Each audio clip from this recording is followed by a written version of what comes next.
Welcome to the 25 Years of Vampire the Masquerade podcast, a retrospective. Hey folks, Brennan here. Thanks for tuning in to our 25 Years of Vampire the Masquerade podcast. If you want to reach out or follow us, we're on Facebook and YouTube as 25 Years of Vampire the Masquerade, Twitter, Instagram, and Twitch as 25 Years of VTM, and on our website at 25yearsofvtm.com. Support us on Patreon at patreon.com/25 Years of Vampire the Masquerade. Thanks for listening and enjoy the show. Hi folks, welcome to one of our first, why I say this, is prototype recording that we got going on where we're trying to get live and kicked up on YouTube and anywhere else we're going to see this, and hopefully this works. If not, we got the backup recording you're listening to, and it didn't work. So, for that being the case, I of course am really the life's blood. If I would say my right arm, except it's really more like the other half of me. What's up, Brennan? How we doing? Hey, y'all. What's up? I'm pretty energized. I just finished my third or fifth cup of coffee. You know, I can't remember. You know how it goes. Awesome. And then, of course, if that's Brennan, we have the guy who keeps my pulse and lifeblood going when it comes to gaming and all things relevant to us. And that's, of course, DJ. What's up, my man? Hello. I'm good. I'm alive. And it's weird. DJ seems like he's almost digitizing. I'm loving this. This right here must be that New York Connect. He turned off his AC. I'm like Max Headspace. He turned off his AC, and it's like his motherboard is sweating. I don't know what's going on right now, but that heat must be real. But today we're going over Requiem, and we're touching on Immortal Sinners. And I should preface this a bit. Immortal Sinners is that book, that good book we talked about that has all the good stuff in it. And by good stuff, a lot of the characters you've seen us mention that we know and love that are in there, one being the Unholy, probably the most notable. And then, of course, Solomon Birch for myself, but I already beat him up several times. And we did a challenge. What we said here is that we're going to pick like 4. Now, let these guys pick them as to what we're going to hit and kind of go over where they're at in Requiem. But before we get to that good stuff, which is all that story content, I want to talk mechanics. This book, I feel, really launched a sort of pattern. When you guys say this is the guidebook you need to follow in terms of releasing. If I'm gonna have an important NPC, how to use them, what they're about, what it could mean in the story hooks is what we're talking about. We've seen a lot of that in V5, right? For the hotness, the new hotness, they have a lot of that there where they will talk about a guy and kind of leave those hooks. But it's great to see. It's been going in Requiem for quite a bit as a standard. What you think? I'm a little bit spoiled in that this was like one of the first ST books I ever cracked open, right? So I saw all the NPCs here like laid out, their like backgrounds, their secrets, and all those hooks there. I was like, oh, well, this is cool, right? And like I just took that as standard. Like, of course, this is what you would do because it just makes sense. It's perfect, right? And they even like cut up all these different sections. Like these are the preeminent monsters. That means that they're very notorious, but they're approved of. These are the outlaws, which means they're notorious. People don't like them. Like, oh, okay, we're grouping everything together so it's easily used. Yeah. Then I started going back to some of the other ones, like from Masquerade, like, what was it, Children of the Night? I was like, oh, well, this is just everything right here, and this is like a Bible of, like, meta plot characters. This is kind of cool, all right, but, like, how do I mesh them in? Like, where's the hooks? Would it shock you to learn that by you looking at the magic of the right format, this lets you know why editors are worth their money. You have all the same damn content located in that Children of the Night book you had from Masquerade, but they didn't give you what I like to call the U.S. audience necessity, where you're directed, this is the section that has the plot hooks. This is the section where we omit the obvious, thinking you could piece it together. Do what you want with this info. What happened is without those guiding lights that you see here, that they started doing in Requiem, I should say, but definitely in this book, when you look at this, because there wasn't the company, the authors telling you, now this is a story hook, may or may not be true, use it as you will. Because they didn't say that, people treated everything as canon. So one of the most toxic communities ever created online was this term canon. That everything we got coming out is canon. Yeah. That you can do with this information what you will at home.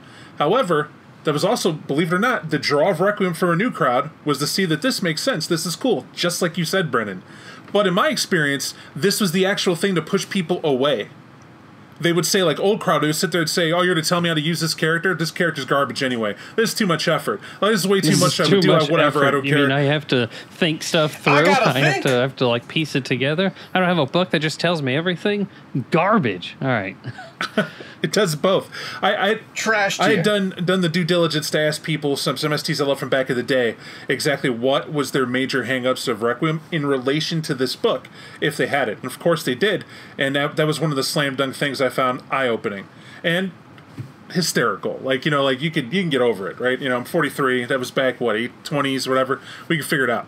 But that's old and new. However, DJ, I always go back to you because you're someone who's still involved in a lot of circles in terms of mixing it up from magic to jihad to, Vampire the Eternal Struggle, to that's how old school, man. You're going to have it, right, etc. You're even wearing the Genesis shirt, my man, which is a fantastic game that you brought to light. So I call you the everyman. You're right in the middle. When it comes to that, what do you think about the format of the book? Do you think it matters? Are we just waxing poetic here? Or do you think it's definitely a draw?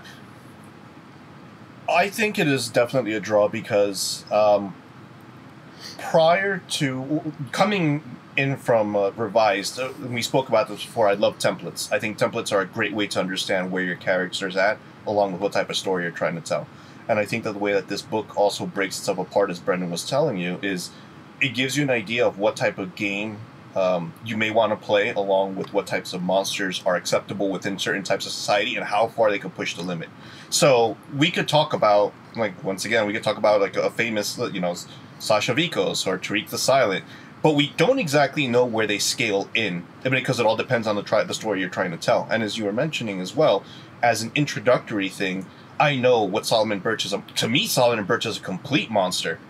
But according to the book, he's tolerated. And then when I started thinking about it, I was like, that's right. He's got the backing of the, not to spoil it, but he has a place in the world, and that's the reason why his monstrous acts exist versus the other characters that are being shown. So I thought that was very eye-opening for me. That also calls to mind the intro to this book. It's a way to portray Solomon Birch and the Unholy in a game relating to what they're doing, something that I think is very much worth the title, Immortal Sin. They're involved in a very much cat and mouse game where Birch is, long story short, planning on Chicago, some nefarious need, but the person he's trying to wake to do that, the Unholy's there to eat. Mm-hmm. It's that simple.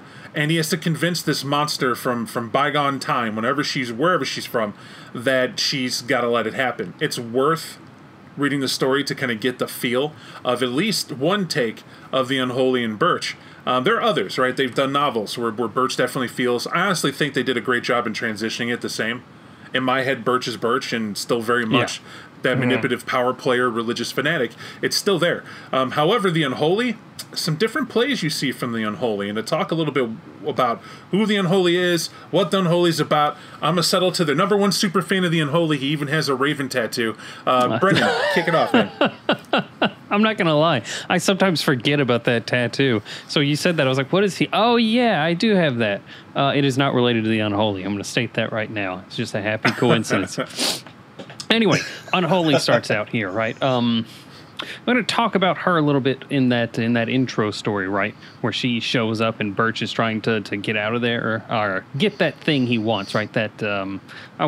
What he's trying to get really isn't that important, right? But she's there and she's about to eat it. And Birch shows up because really he beat the Unholy to the punch. And she shows up going to it and he's like, oh, I got to play it cool. Let's see what she does. And the entire point of this is that I think maybe the Unholy is the only person Birch probably would have reacted this way to, except maybe the Prince, where he doesn't try to kill them or torpor them or force them out. He doesn't try to use his the might of the sanctified behind it. I felt like he was a man, like a normal man, staring down a lion. He's like, all right, I got to play this cool. And he comes off very self-assured. And he basically just says, look, you're here to kill him, but, I know, that heart's blood, tasty, tasty, right? He's still in torpor, though. And, this isn't really a hunt. You're really just taking the leavings of someone else, cleaning their plate for him. Is this really how you want to do it? And the Unholy just stares at him and slowly then walks to, the ladder going up. And she's like, I like you, Birch. And I feel like at that moment, as she left after saying that, his stomach sunk. That is not what you want to hear from the Unholy. Last thing. Because that is the reputation of the Unholy. She, she is known, right? But she is more like a boogeyman than like other sanctified hearing, like of Bishop Birch. She's to reiterate some stories we told about her before, she has a cycle she'll go through every 5 years, decade or so, where she shows up to a city under some name, pretending to be someone else, and she'll play the game, right? Follow the rules until she doesn't. And then she's brought in, but she doesn't resist. It's only when the final like punishment is about to be levied out that she basically destroys these cities that she comes to. And there's never really solid accounts of it, because she just turns from like a seeming person to a force of nature. But because that's what she is at this point. Her entire idea is not just to cause chaos. She's not killing people for fun. She has a method for it. She's a teacher, how she sees herself, right? That all these laws, these societies that you build up are just a facade. They're just a joke. And the only real law is that you're either strong enough to survive, to take what you want, or you're not. What do they give us, though, to talk about, in your opinion? I obviously read the whole thing on her, and even looked at all the stuff we've researched and come across. You feel this passion for the unholy, and I said to myself, she must have an amazing, good story to represent who she is. Do you still feel that after this is the book where she's actually statted? For her story, kinda yes and no. Her story is going to be more of a grim fairy tale, right? To keep her in perspective, she is not some ancilla that's going around and has made a name for herself. She is grouped in with these ancient elders who have had their requiem stretch on for so long that there is barely shreds of the human they were before left, right? So the story that they do have there, I think it's actually pretty good, but it is that grim fairy tale-esque story, right? She was a girl who was picking flowers and berries in a bog, right? And she knew the ghost stories of the basically Baba Yaga, or the mother of monsters that lived here. But it was fine to be out here as long as you were back before sundown. But little pre-unholy was just having so much fun and not paying attention that her excursion out into the woods took her for longer than she should. And the Baba Yaga, the mother of monsters, the crone, that kind of archetype monster we're talking about here, snatched her up. But she didn't just kill her. She didn't just turn her. The story goes on that she was tortured. Bits of her ripped out time and time again until she was bled dry. And this has probably my favorite story of an embrace that I've ever read. This monster drained her dry, cut her open, and filled her with these ravens and crows that she had called. And it was only after all these murders of ravens that had nested in her body that she rose up and was the unholy. And after that, she was let go. But it wasn't just, all right, be free now. Every kindred she's ever embraced has died. Every ghoul she's ever ghouled has died within a year. No bond she has ever lasts. So she has, the only thing that's been left for her in this requiem, and the reason why she has these cycles, is because if she's not having these bonds, she's had to survive by herself, and so she's passing those lessons on as she knows it. And they did say something, one of the secrets she has that I absolutely loved, and that's her biggest regret. She at one time tried to fit in. She wanted those bonds of covenants. She wanted those laws of like safety, but it wasn't to be. That was taken from her. And that's the greatest shame she ever had, that was her old weakness. Now, I found it odd, right? This whole story, there's some bits I want to throw in at you. We're going to go back old school. It said a time when she was picking berries in a bog. That's what I like to call vague hyperbole. That's like a weak start to a story that they don't know, right? As somebody's rewritten. Now, it's funny because they're writing it in to say this is canon who she is. But here's what I said to you before, Children of the Night. They wrote in a book and it would leave gaps like this for you to, think of it what you will. I feel they did it here again despite. And here's why. The whole point to the Unholy and why she's terrifying is because you don't know what her story is. You have no idea what her origin could be. And you know what makes more sense? That the Unholy is not this super ancient gangrel wrecking crew, but perhaps, what's the biggest enemy of Requiem vampires so far? So far, that would be the Strix. Doesn't she sound like a Strix? Ah, Yes. That's a good call out. Sorry, go ahead. I'll let you finish what you're trying to get out. What I'm doing is like just to point out the math for everybody. A Strix is a spirit that wants to possess and cause the most horrendous, blood-drenching carnage it possibly can. They live in excess. They love pleasures of the flesh and the pain of the flesh. Sadomasochism rolled into one. And when I read about the Unholy, even the short story at the beginning here, and how she is, Birch fails to seduce her. How the hell would you seduce a Strix? Mm-hmm. You're not going to do it with words. But when he pulls on instincts, now she's all listening, and said she turned her head like an owl to stare at him too. And I felt that was impossibly, right? That was a creative thing to do, because Birch had actually hit what's inside her. And to me, it speaks of a long-term possession that her body hasn't worn through. And maybe whoever she was when she first got grabbed, this whole desire to fit in as it puts down there, I feel that's her trapped within. Mm-hmm. She, of course, would love to fit in, except she can't feel anything but the hunt and the kill. And that's what she lives for. And the chaos it causes. Even the ritual you talk about, her going into a city, letting them do what they want, and then when they're about to punish her, oh, the joy. And watching her smash and kill people as she leaves, and just throws the whole domain into a Tessie. That sounds like a Strix to me. Mm-hmm. No, it does. It absolutely does. It goes more into this in like second ed, and this is jumping ahead just a little bit, so I'm going to keep this short. But every Strix that is written up on an individual basis, that's Hantu, the sorcerer, the mother, the frickin' Baron guy, every one of them has a theme and a focus that they go after. And all of them share that same template and cycle to a degree that the Unholy does. So there's a lot of things that could play up there. Is she just possessed by a Strix? Or did a Strix embrace her, start this, like we read about with Remus, right? Did she lay a Strix egg inside of a vampire, and the beast just turns into a Strix later on? It's a very, very... and I kind of just made that up, right, for everyone thinking, like, where is he getting that? Like, that's just me going on, all right? So don't take that as canon.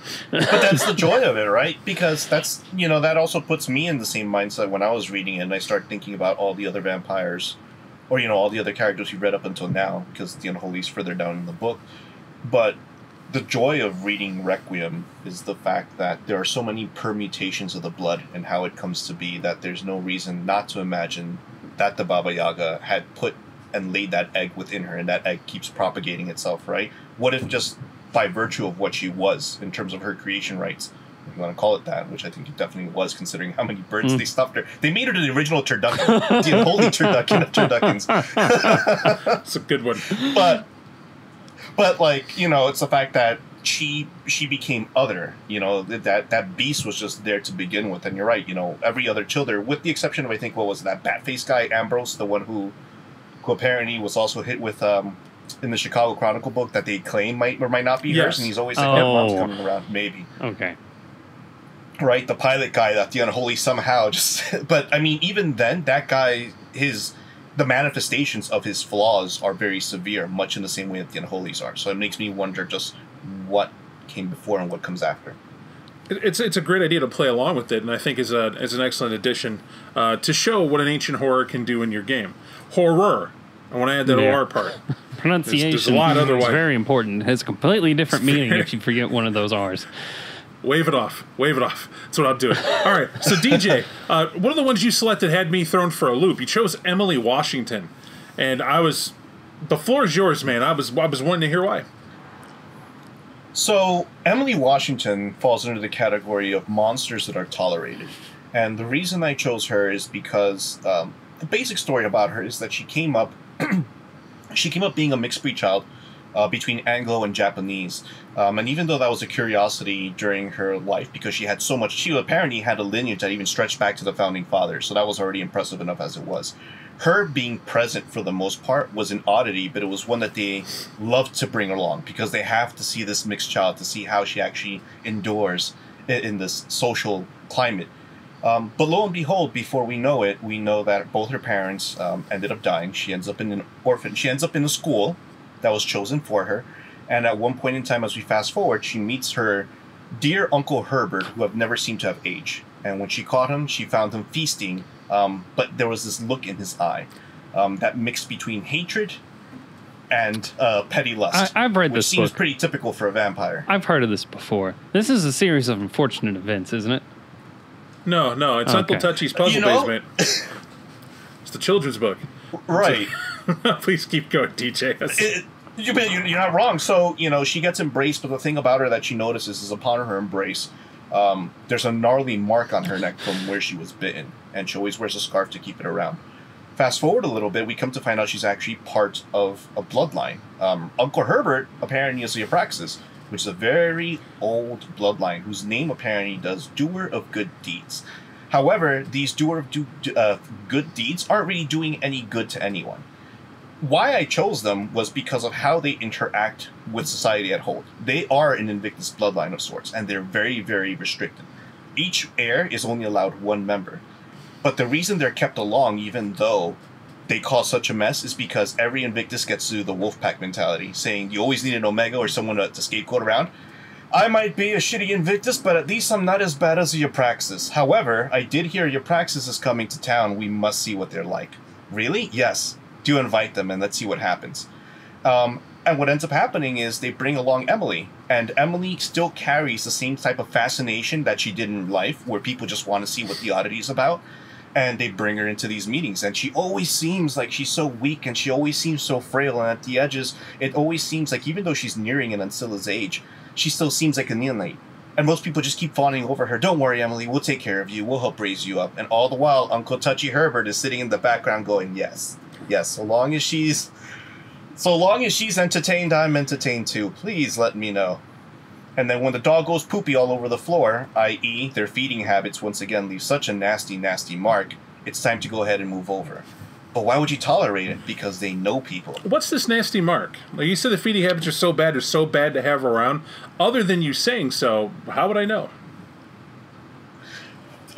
Because of how it's described, any vessel that they have, that they feed off of, does not leave any, you can't lick the wound shut. And because of the voraciousness in which they feed, you would almost think it would look a Nagaraja, but with straight teeth, so it even makes it even worse. So if I've never heard of Nagaraja, help me out, DJ.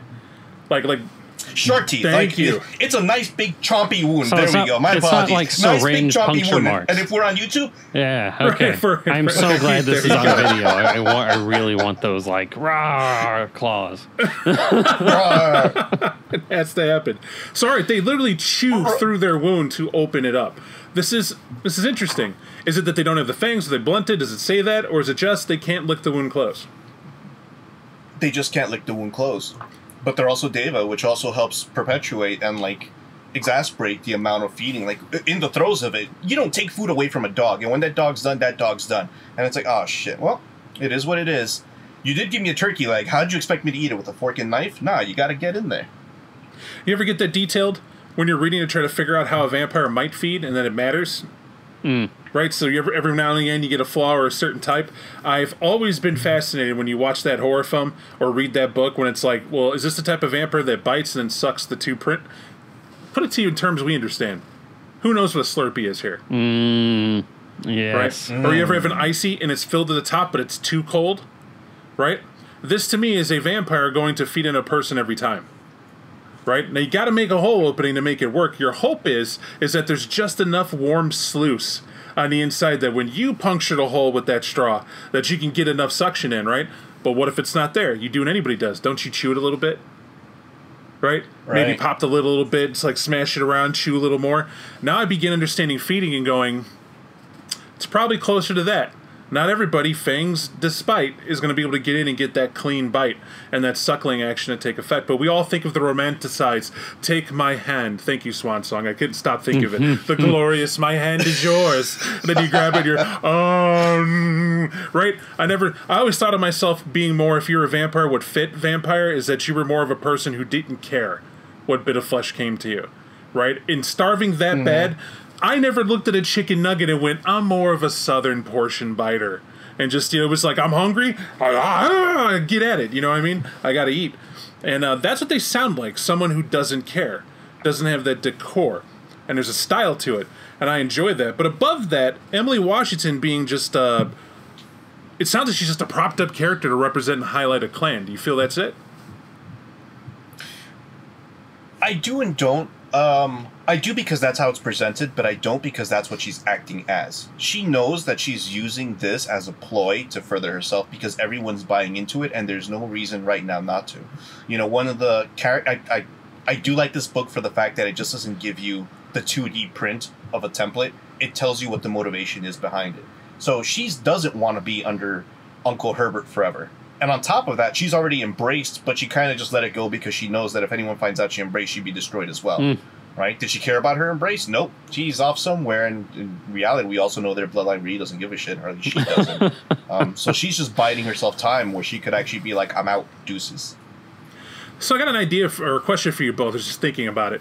When it comes to Unholy or Emily Washington, what's your modern take on it? It's 2022.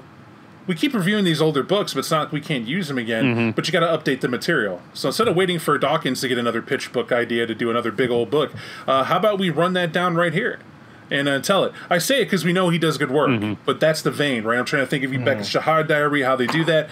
What do you think on it? What do you think the Unholy would be in 2022? I think the Unholy, like the slot that feels, the story that tells, that's pretty much almost like a timeless one, right? You could run a chronicle in 1980, 1700s, and you would only have to change the Unholy up just a little bit. So from when this was published to updating it to now, I think largely it's going to be fine. Emily Washington, though, and I'm going to steal this a bit from you, DJ. Well, don't, because I'm not done with you. You said it sticks in Unholy. I disagree. Oh, okay. And here's what I'm going to throw at you. You gave her a pattern of her going in, raising hell, and leaving, but technology is different now from when this book was reading. There's a lot more she could be tracked with. COVID changes the living habits of everybody and how we recognize things to be. She's not as stealthy going where she wants now because there's things picking up camera everywhere. We can now tell what birds do. There's a cute story online you can find about how ravens act, or Murder of Crows acts around a little girl who threw out popcorn one day and just kept dropping food. She couldn't help but keep it. But this Murder of Crows keep coming around and leaving her trinkets for the food she leaves. And her and her mom haven't stopped it forever. Put out a bird feeder, take care of the crows. And even a cruel event, allegedly, lost her phone. Left it at the park, forgot about it. This bird brought it back. It's a rather sizable crow. Made it back to the fountain, was dunked in water, but they found it in the same spot they found everything else. Because apparently, crows like to clean the trinkets they keep. And that's what it was, because it treated them as part of their own thing. Now, why do I say that? This is captured on her home camera that she had of how this behavior of the birds were. That's one person. That's like a soccer mom with a cute, I don't know if she plays soccer. Let me take that back. Cute mom, nice relationship with their child. They're just recording what's on their property. Perfectly awesome. Everybody loves the story. Now, if that's the case, how the hell does Unholy stomp around and nobody sees her? Nobody knows what she's up to, especially when her whole read says, I don't give a fuck. How does that work?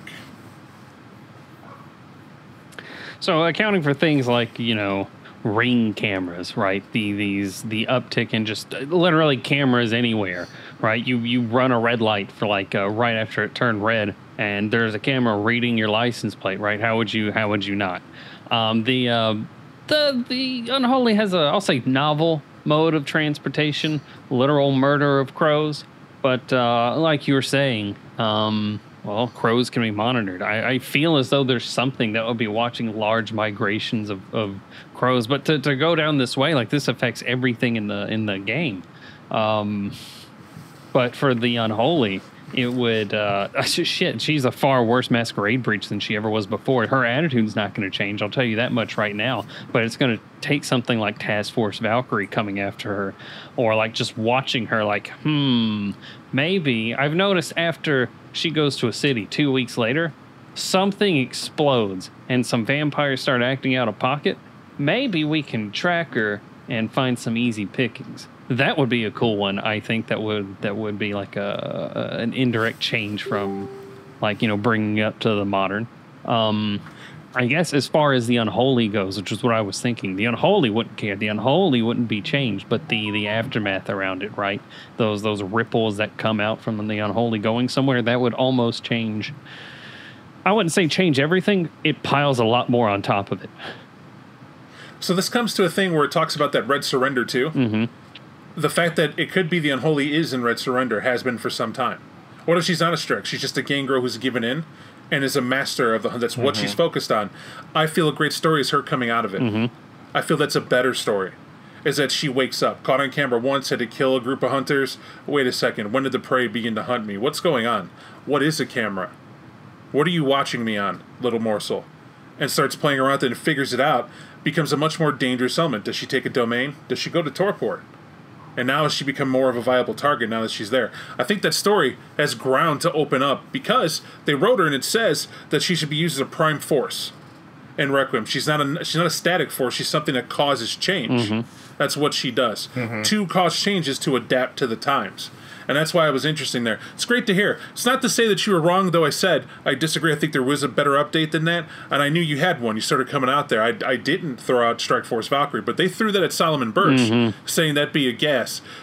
Yeah, so would be hunting down the big bad blackbird, right? So good luck with you, right? And see what happens. Especially during the day. Can you imagine it? She wakes up and slaughters 5 guys, and it's sunlight out. Aren't they supposed to be weaker? Yeah, that's her week, boss.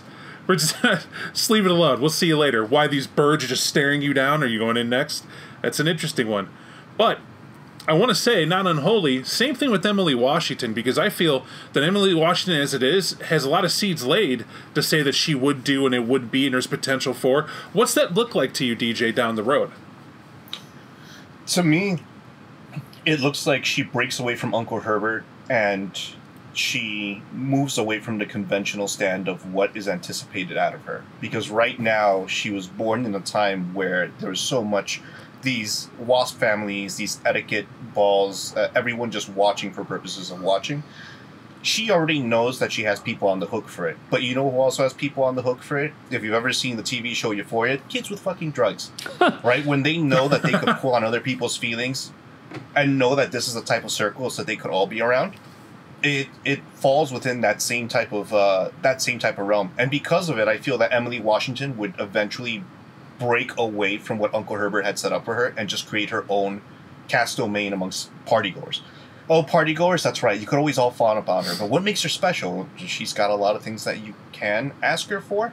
Because just because she doesn't flaunt where her resources are coming from, because that's what makes the Eupraxis bloodline really good, is they always have a finger to point.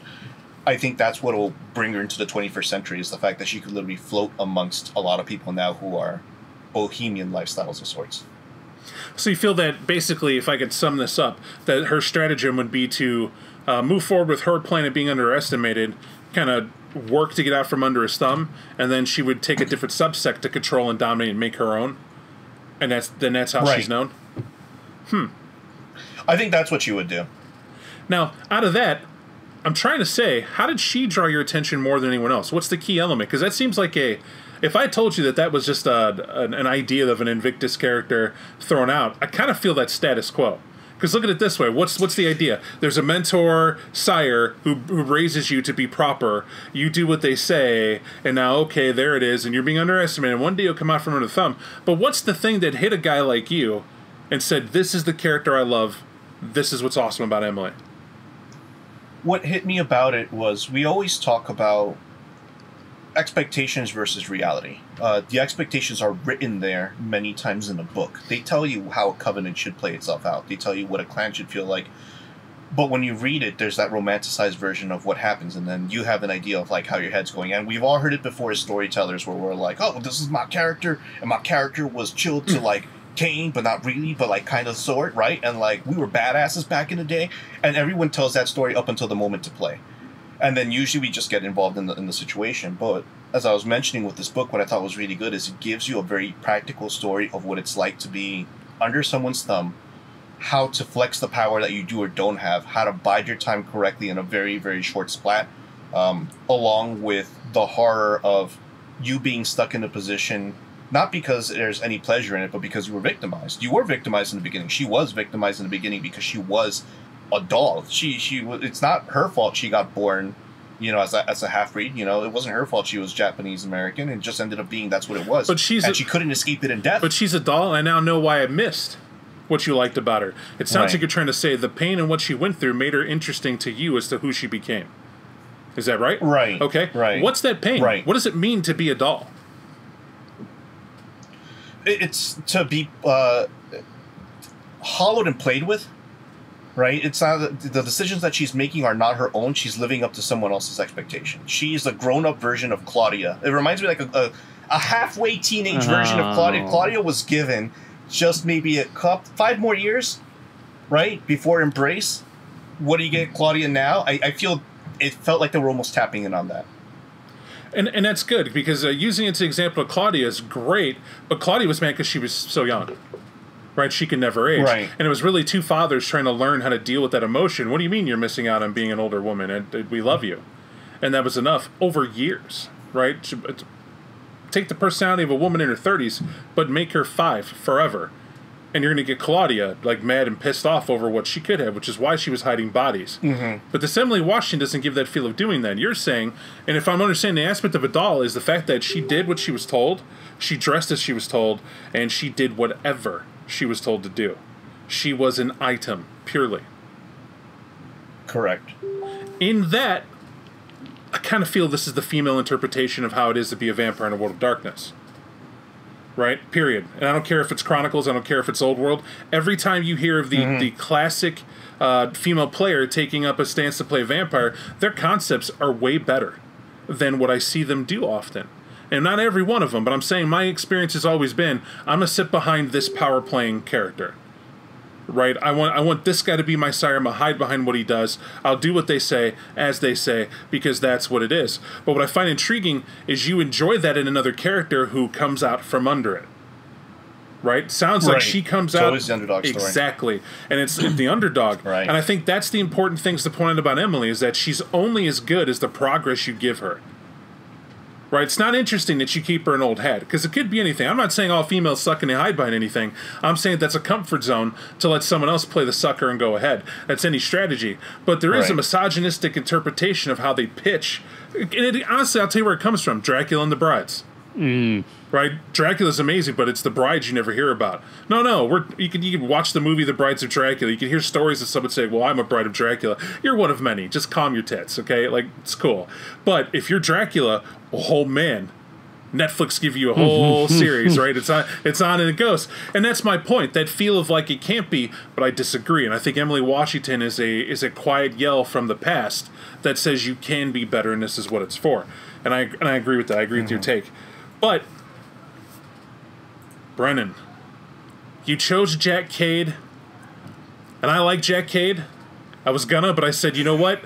That means you and me are 100% on the two characters we would have picked out of this book to talk about today. But now I'm lethally serious. I'm like, why Jack Cade for you? I knew why for me, but what's it with you? So Jack Cade, the old soldier. This guy, the first time I read this book, like I flipped through them, read The Unholy, like the Budapest Prince, a couple of them, you practice being one. The only one that really stuck with me was the old soldier, because he is not Dracula, who is who is trying to move to a new country and find his lost love of his life. Jack Cade has a love of his own life, and it's the same love he had when he was alive.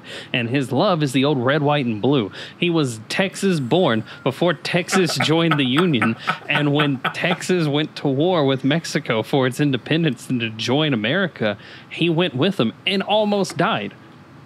However, his story gets a little more bleak. He doesn't get the death he might have been looking for, that glory. He was taken prisoner, but not by the Mexican army, by an old Spanish Ventru and used as a part of a herd and a plaything. And when he died, apparently he was embraced to become another plaything. However, the Mexican War was still going on at the time, Mexican-American War, that is. And turns out when you're an old Spanish Ventru who set up a hacienda somewhere on the Mexican-Texas border, the Union Army doesn't care that you're a vampire. As during the confusion when the army moved through, Jack Cade escaped. However, It's not just he went back home to Texas and started a domain. He didn't just do that. It's not like what most of us would think neonates would do.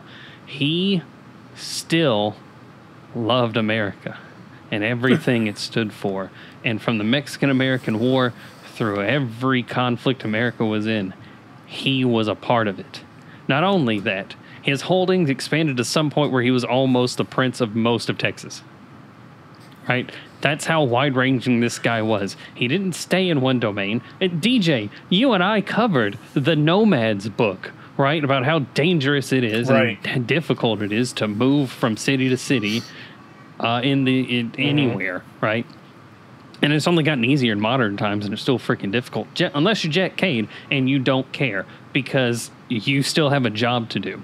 And I've been kind of humorous with this so far, right? But the reason why this stuck with me the most is because just like the Strix we talked about, they have a theme, they have a purpose. So too does every vampire. Some goal that they spend their requiems moving towards. And that was Jack Cade's. It's a little out of left field. It's not what people would have expected, but it's a perfect example of the motivating force that keeps a vampire from falling into torpor and being active. On that note, Jack Cade almost fell into torpor once. That was after the Iraqi war, where he realized, oh, they just shoot missiles now. Like, soldiers don't even have to... Well, I guess I can't do anything. Until Department of Homeland Security was formed, he's like, this is what I'll do. So what did he do, Bob and DJ? He started to infiltrate the Department of Homeland Security. He had an agent, DHS agent Gould, and he was like, look, you're my partner now. We're going across, and they were going around apprehending and killing enemy combatants, as he said. Now, some of these were, humans. Others were vampires that he said were, in his eyes, causing problems or being enemies of, America, the old red, white, and blue. And it's just...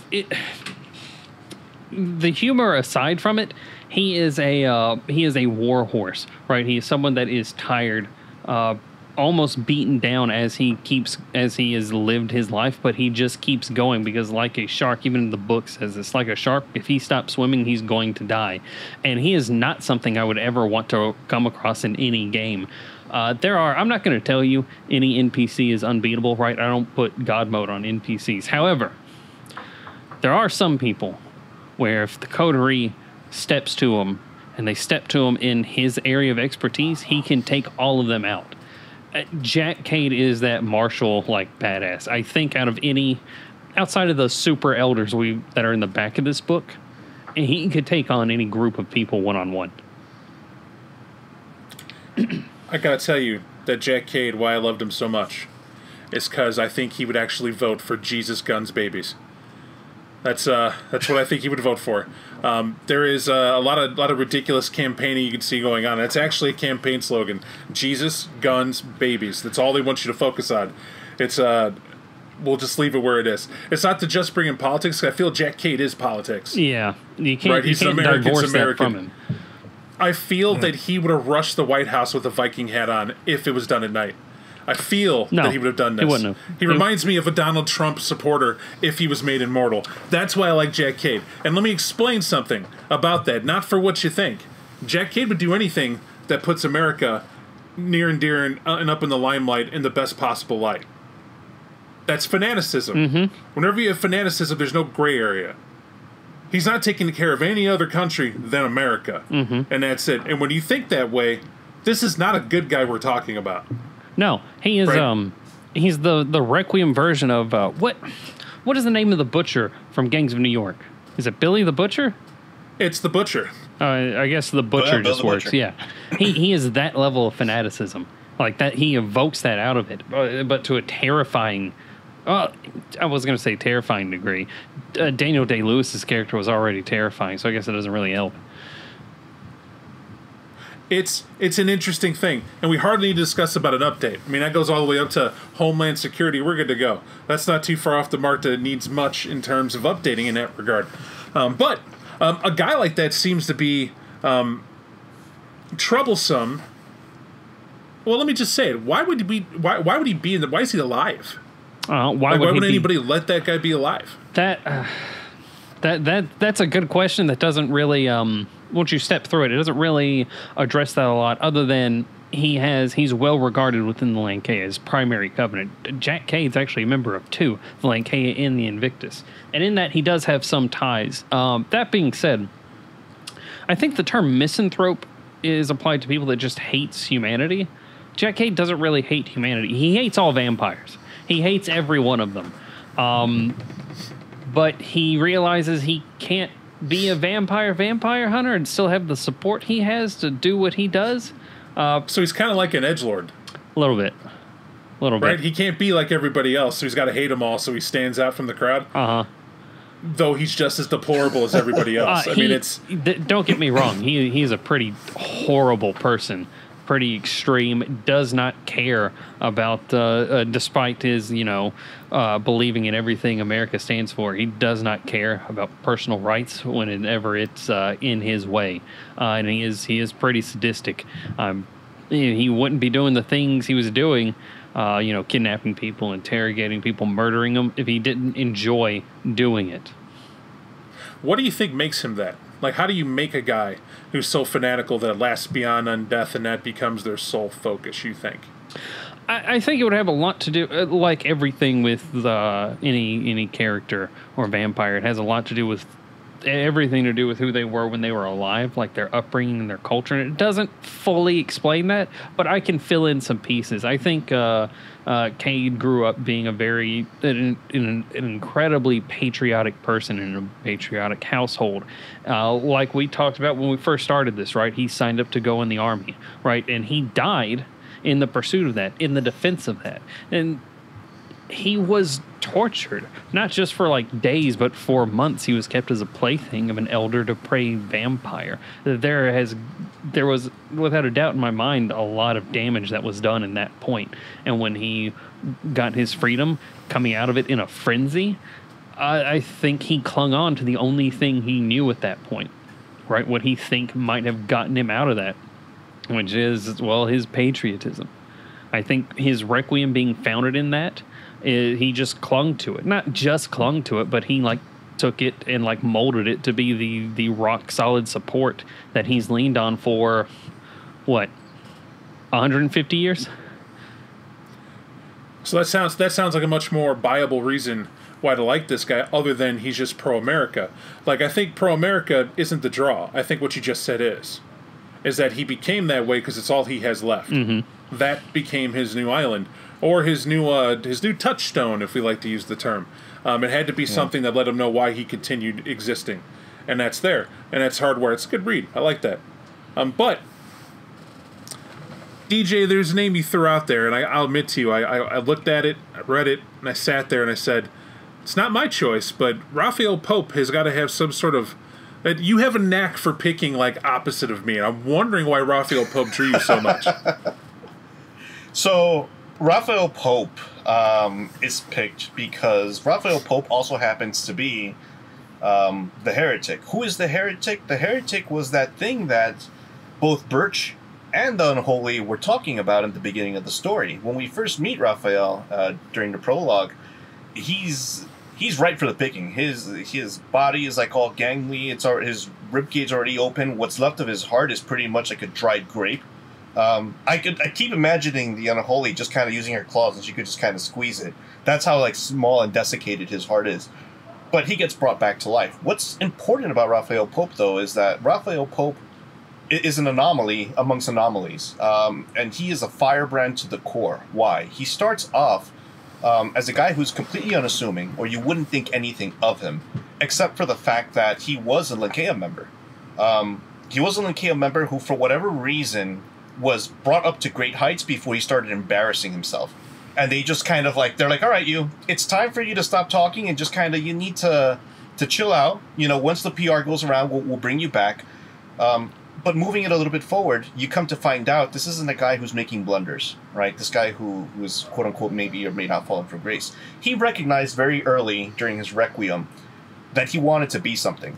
And you should be something, because if you're not something, you're nothing at all. And I think this is what also drew me about him, is the fact that vampires need to cling on to something. Once you're dead, good luck. I think especially when we're looking at the characters in the segment where he comes from, which is the Outlaws, you cannot be anyone. You have to be someone, because being ignored is far worse than having attention brought to you. Even bad publicity is good publicity, and he knew that. He knew that, so he purposely destroyed his reputation so he could start fresh. And what did he do? He started taking on these nouveau ideas of speaking to everyone and bringing them into conference rooms and being like, what do you feel about this situation? Really? Not exactly how I would have gone about it. No, hold on. Kenneth over there has to say his piece. Let's go ahead and listen to what he has to say. And what they found out was he was a really good facilitator. And even though he recognized that he wasn't climbing anywhere in the ranks with the Linkea or any other covenant, he did this because he felt, if I can't climb the ranks of a covenant, I'll just make my own. And so he started getting all these free thinkers around because he thought he could start stringing them along until he started drinking his own Kool-Aid. And now he started believing that he could actually start moving people in that direction. But why is he the heretic? Because my dude had access as well to many people. It wasn't just the Invictus were like, all right, we'll keep it there. He got a lot of fringe societies together, and he was able to pull in the Crone. He learned a lot of the Crone, and at one point he even got in trouble because he was just trading secrets nilly-dilly. He's like, you need a little bit of Theban sorcery? Bow, you got it. What about that Kruak? Bow, you got it too. Which caused a lot of heat to come on his way. And because of the way that he was thinking, why I found it fascinating for what we play Vampire. Whenever we play Vampire, we understand the following. Whether it's Camarilla or we're taking a look at Requiem, it's the older ones on top are the ones that set policy, and you live within the rules of the game or you don't live at all. And a lot of the stuff that we do outside of the game, and especially in the Western world, at least in America, is we're free thinkers, we're independent, let's go ahead and try out all these progressive ideas.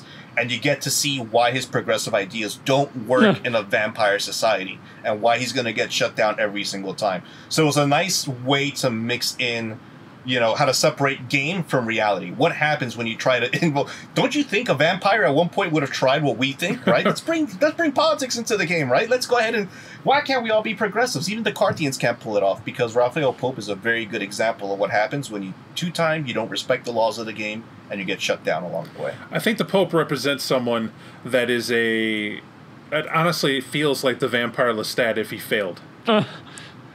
Right?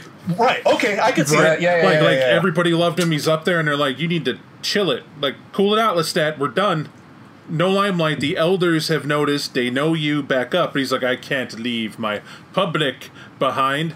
You can, and we're going to make you.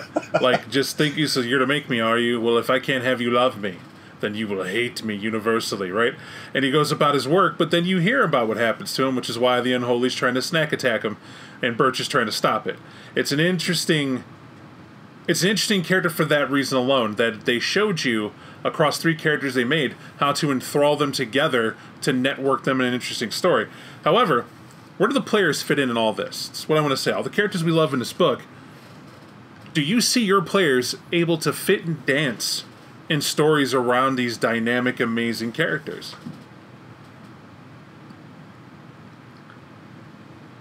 I would say for the first 2/3 of the book, yes, because at this point we haven't reached... I mean, we could definitely write them in to deal with the monsters, but I like the fact that so far from the characters that I've chosen, there's always a hook as to why. Pope, even though he has these progressive ideas, does have power. Right? What makes him powerful is the fact that he will listen to the disenfranchised. And most coteries, as they start off, are exactly that. You're working from the outskirts in. Or when you're taking a look at Emily, Emily has connections, and she's relatively new. And yes, does everyone fawn over her? Who doesn't want to be a neonate? Wait a second, were neonate characters working with other neonate characters? For the hooks that were written for the characters that I chose, I think there definitely was an entryway to bringing you in to interact with them. There are reasons to interact with them. What about you, Brennan? Yeah, I do completely agree. I mean, half of the Unholy's entire plot arc is that they go around, they interact with people, they go to new places, they do meet people, right? Interacting in the all-night society is a core to the Unholy's cycle that she goes through. Jack Cade's a little bit different. Not that he can't, but that it's a little bit more narrow interactions because he's so focused on one thing, right? most of the arcs or hooks that would involve Jack Cade are not going to be where he's going to be friendly. It's probably, if you're seeing Jack Cade, it's probably because you did something or you know someone that did something and he's got some questions. And if you're very lucky, it's going to take place at the horse track while you guys are betting and having a friendly conversation, because the friendly conversation is only going to be offered once and the follow-up's not going to be happy. Regardless, even if that is the first interaction you have, he's going to show up again. He is not someone that leaves loose ends. And that kind of mindset is, it's like walking around a landmine, right? So that's the kind of interactions, the hooks I can see for him in plots. Well, in terms of hooks and plots, I do give that. What I was looking at is that this book as a whole, it's designed to get people to see examples of vampires in Requiem from different stages. But I think it's really hard for your players to interact with these characters and not sit back and watch a show. Yes. Much like, listen to this. If you encounter the unholy, who's doing shit to the unholy? Who's trying to talk to the unholy? This becomes a harder thing to do. Not indifferent than Children of the Night or what have you, but the one thing they used to do that is done well, when you have a conglomerate, global vampire society, what happens is it becomes more viable that you will bump into a luminary now and again, and that there is a station they would have and a way to approach it. It makes it possible. Here in Requiem, not so much. With everything being more personalized and domains matter, you know, you got different covens rule in the show, everything's different where you go, it makes it to where my brain goes, it's almost as if they're saying, to get inspired to have a story, build it around one of these characters, which is definitely a method you could do here. What if we're the chilled of one of these things? What if a whole plot is the discovery of one of these things? These are the things I would want people to take away, is how to use these characters to effect. And of course they got plot hooks, how to put them in your chronicle, but I strongly suggest you just seriously think about it. Like Jack Cade in a chronicle, I wouldn't want Brentron to pitch Jack Cade as a storyteller to me the way he's doing now. The head nods of pride, fuck yeah, Texas, USA, right? I hate the guy off the bat, not because anybody's a fanatic of USA, not because they're a fan of Texas, none of that, because I'm a fan of Texas, I'm a fan of the USA. My problem is, the more, I'm literally somebody's anti-authoritarian. The more you tell me something's good or someone's awesome at it, I will find the flaw in that piece of shit. I think that every time, and Jack Cade is definitely a person who's not gone to it. Now, to a limit. Little hyperbole I'm using there about how bad I am anti that. But it's a simple fact of this. I want my players, I feel players are owed to discover why they are the way they are naturally. So I hope their story is told and the players investigate that. Like to me, it'd be great if the unholy was someone you found out back, right? She's just feeding and somebody bumps into her like, oh, sorry, this is your turf, my bad. And she just looks up a second. But you walked off and played your cards right, so the unholy's like, before you're quite out of reach, she's like, you hungry? I'm about done. Yeah, if you wouldn't mind, I'm having a rough go of it. You look like it, kid. Why don't you get over here? Yeah, go ahead and eat. No one's going to mind him missing. Do I know this guy? And then she just stares at you with those baleful bird-like hunting eyes, right? And you're like, well, all right. Well, doesn't matter to me if it doesn't matter to you. And you feed from, and she's like, where are you from, kid? And you start talking to her, and to me, the unholy sounds like the old woman from Pumpkinhead, the witch. Oh, yeah. And Harley, right? Pumpkinhead. That's how I hear the unholy in my mind, where she's trying to swallow this instinct, but for a brief moment, she's there with that player. Now, why I like that approach is because that player gets to go, you all right? You need anything? Like, no offense, it's got to be hard. I mean, I didn't see you with the car. Let me give you a ride back to your place. You fed me. I'll go bury the body. You don't need to bury the body, none. Birds take care of that. Why? Birds are interesting around here. Don't you worry about that sweet thing. But you got a ride? Yeah, right over here. What you come with? And the unholy gets in the car. And now you're driving around the unholy and don't know what's going on. But the people who are fans of Requiem in your group are like, you're the fucking unholy. It's the unholy. You don't get it's the unholy? And you're like, what's the unholy? Like, it's just some lady. It's a gang girl. She's an elder. She's pretty cool. Hopefully she could teach me how to do that bird thing. You know, but they're too cool. You know what I mean? It's like this mentorship develops raw.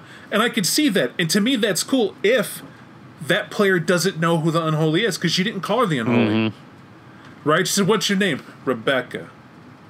Even though that Rebecca is the name tattooed on, like, you know, printed on the shop worker's shirt that the person she just fed from, and you just go with it. Right. It's all in the presentation of these NPCs that make them workable, believable, enjoyable. But if you just run up and it's like, what's your name? Jack Cade, and you fucked up. This is America. It's like, okay, or I need Brentron to try this again, right? No offense, I'm teasing. But that's how you wouldn't do that. But that's... Right. Because I see, to me, Jack Cade is the combination of Josh Brolin and Benicio del Toro and Sicario. It's like, come on, son, get in this car. We got shit to do right now. What are you talking about? We got to hit up these Mexicans, the Sinaloa. We got to do this. Why? And you look at them. Son, I give you options right now. This is what's going to happen. I'm going to go ahead and burn down your entire haven, everything you do or don't love about, because right now we got one job to do. You in or you out? And as the guns are cocking and everything's happening, well, via con Dios, I'll see you on the other side. Come back successful. And that's how I would probably start out with Jack. Which is a good point. But part 2 of this is, how do we make characters like this in the book? Well, I'm going to help you cheat. And it's the easiest way. For those of you who've ever read Children of the Night or any of these other books, you'd be like, oh man, amazing characters. I one day hope. I hope my NPCs are as interesting. You get it? I'm going to tell you their metric and their formula is stupid easy. I'm going to give it away to you. This is how they do it in this Requiem book. It's real easy. Have a background. But your background is succinct. Nobody has a 10,000 word background that is worth a damn.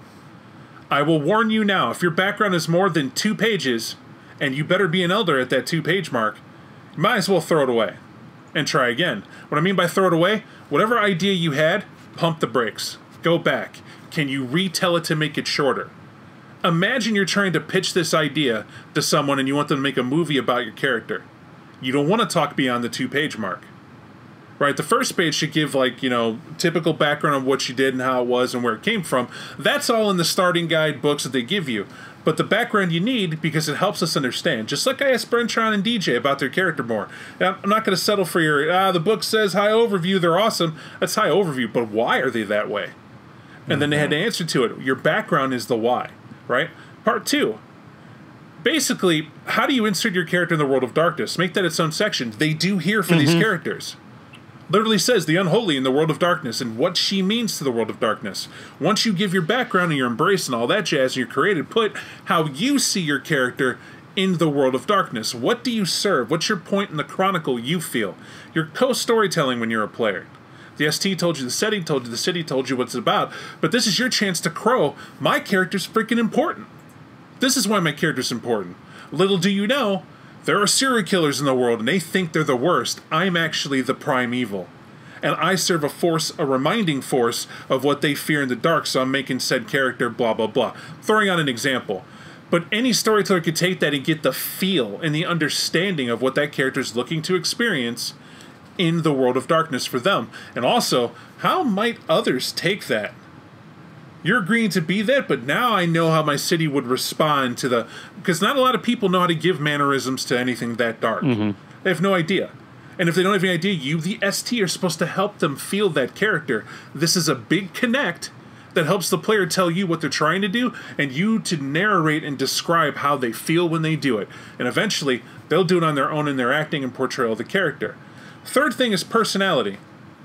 Yes, you're going to have to describe how you see the personality of the character separate than yourself. It's a technique old as time. I'm going to give you that tip. Look up personality, know to make it before, because I know we're at the end. I'm giving you these quick tips. The second thing, or another thing, is secrets. Every character has them. We talk a world about touchstones, but what are the secrets you keep? Did you kill your father? You don't talk about it? Are you someone who's on the run from the law and you got embraced and you just don't speak a word of it? And what did you do to be on the run from the law? Are you someone who completely violated the aspects of embracing somebody else? And this is your 5th city you've ran to, but they're wanting your blood from 3 others. Is that notable? You don't have to take a flaw for these quirks, folks. These secrets should be good. Maybe you know, really, where the prince buries the bodies. And you're on the run. You talked to SD, said, yeah, that's great. Being a keeper of secrets is great. It's another good way and good hook to feel involved. But the rumors are great, too. Now, the rumors are something you yourself can make up or tell the ST. I'm curious what people know about me, or the ST tells you you're just starting out. No rumor that I know of, but you might put down as a starting rumor, my guy's not good at feeding. He's still getting used to it. Therefore, he leaves a body here and there. Doesn't know what else to do. Hasn't got down to... Basically, I'm the type of person... Some ghost is mauling people in alleyways that leave no marks and there's no blood in them. And 911 gets a mysterious call and they know they have 5 minutes to get there before the person completely dies. That can become an urban legend. and it's a great rumor, when in reality, it's a vampire who's trying to learn their shtick. And finally, story hooks. This is all ST. But if you have a player who approached you with a background that's solid, story hooks are on you. This is where you sit back and look at this book for an example to figure out what are the story hooks that would be interesting for people to get involved in. What are some of the things that made it to a book that cost hard-earned money for people to get to read to understand. And if you do these story hooks, you're able to see, I'm not making it to where they're pigeonholed in anything. I'm making story hooks to see what clicks right now that works for the story I'm telling. That's why I say make only 3. One of those 3 should be able to stick for the story you have. And if they don't, get rid of them and make a couple more based on where you see your chronicle going. In this, it's easy money upkeep for a chronicle for an ST, and for players playing a character, I promise you, you'll have the easiest time getting through a game sitting down, literally playing game the way you want it. You want to sit down and just play a game and enjoy it before the 2 weeks or month go by before you can play again. This is how you do it. Because all the hard work's done. Now you just got to play the character and enjoy the fun. And if that's it, that's it for the book. Gentlemen, do you have any parting words before we head out? I do not. All right. I do. I mean, the last thing, though, is definitely... It is, many people have a stigma about, once again, what Bob was mentioning earlier, whether or not something is canon. This book is good because of the way that it does present the information to you. And I think it would behoove you to at least pick one good character out of it that you like outside of the ones that we chose, because it'll definitely help ground where you want to bring your game.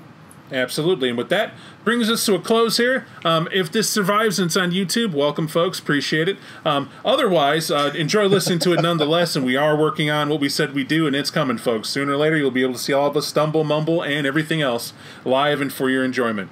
Thanks, Brennan. Thanks, DJ, and tune in next time, folks. For sure. See you. You. Got it.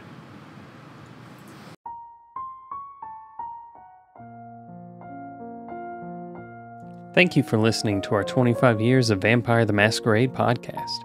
If you like what you heard and want to support us, please share it with others or leave a review. Thanks again, and we'll see you next time.